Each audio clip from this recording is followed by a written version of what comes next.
Your Excellencies, distinguished friends, fellow citizens, I have always observed this day with two emotions held in tension: deep gratitude to our forefathers and a restless question for ourselves.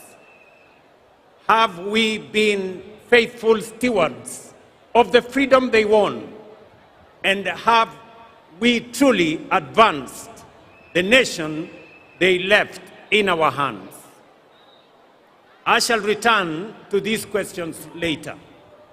But first, today we gather not just to mark a date on the calendar, but to honor a legacy written in sacrifice, courage, and unbreakable resolve.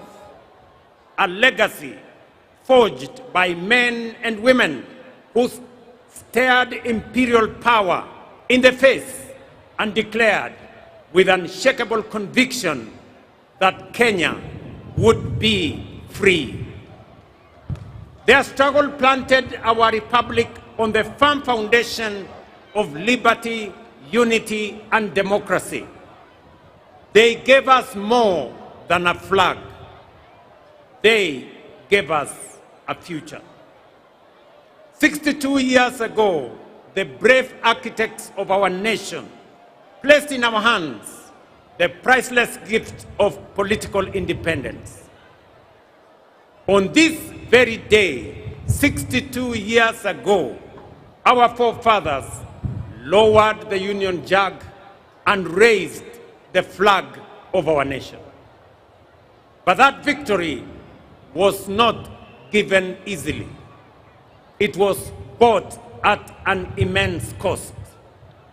The road to our nationhood was carved by the unbreakable spirit of our freedom fighters, men and women who refused to bow to the humiliation of colonial rule. From villages to towns, from farms to factories, to classrooms and marketplaces, Kenyans from all walks of life rose as one, declaring that our humanity would not be diminished, delayed, or denied.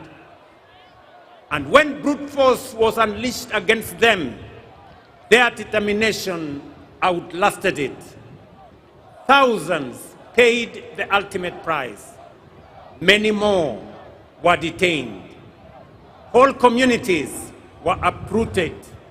Punishment, pain, exile, and prison became the tools of repression.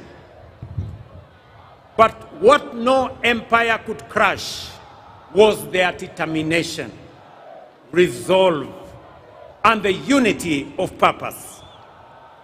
Across ethnicities, across regions, across class and creed, they became a force history itself could neither silence nor stop. Their sacrifice opened the path to self-rule. Their courage delivered the independence we celebrate today. And it is upon their shoulders that our republic stands strong. The architects of our nation overcame the trials of their time. While our challenges are different, their lesson is eternal. They rose to the dictates of their moment. It was not easy, but it was necessary. And because they did it, we are here today. So, today, fellow citizens, history turns its gaze upon us and asks, faced with the challenges of our time, have we stepped up as they did?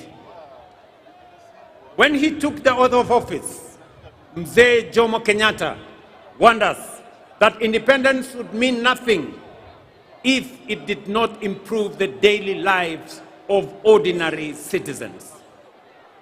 Tom Mboya reminded the nation that the greatest struggle, and indeed the hardest struggle, was not political independence alone, but development itself, the economic empowerment of our people, and the unlocking of their full potential.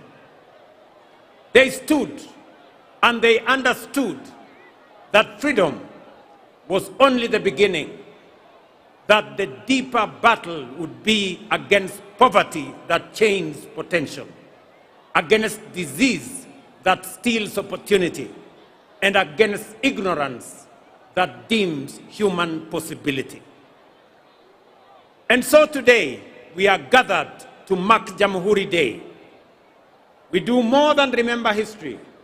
We honor the architects of our nation for giving us the first great watershed period in our nation building, political independence. Just as the first generation rejected colonial domination and set out to confront the new enemies of poverty, disease, and ignorance in all their forms, they discovered that independence did not amount to freedom in its full and fullest sense. Along independent Kenya's history, power became centralized, dissent was silenced, competition was crushed, fear replaced hope. Once again, however, Kenyans rose, and from their struggle emerged the agitation for democracy, human rights, and the rule of law. In the darkest days when it was dangerous to speak, brave Kenyans spoke. When it was illegal to organize, courageous Kenyans organized. Students, clergy, lawyers, journalists, workers, and politicians stood firm against detention, against torture, against exile, and even death, so that Kenya could break and breathe again. This generation of courage produced towering figures whose sacrifice expanded the democratic space we enjoy today. Foremost among them was the late Right Honorable Raila Odinga, a stalwart of our country's democratic journey, who left us just under 2 months ago. Raila devoted his life to the pursuit of freedom, justice, and peaceful coexistence. His courage, resilience, and unwavering belief in the power of the people shaped defining chapters of our national story and inspired generations to believe that change is possible. I now respectfully urge all of us to join me in observing a 1 minute of silence in honor and remembrance of the Honorable Raila Odinga and honor his sacrifice, service, and enduring legacy.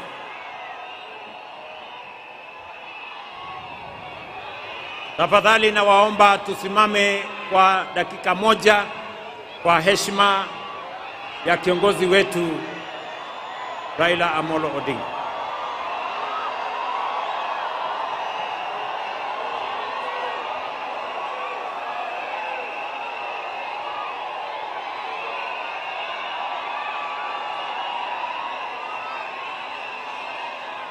Asanteni sana.